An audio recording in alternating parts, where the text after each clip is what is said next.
video, I'll be showing you how you can email all of your contacts.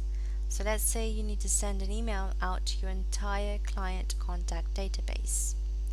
So I'll be showing you the steps to achieve this, which involve first exporting your data out of TimeSolve and then copying and pasting the email column into your email provider.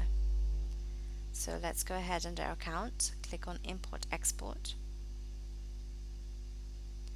and click on Export Excel and select the client matter contact and click Export. Now let's open up this file.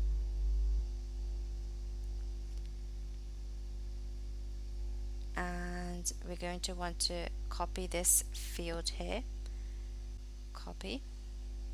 And we're going to want to paste it into our email provider. Make sure you just delete this email text that we've copied on from the column heading. And now you can email out to your entire client matter database.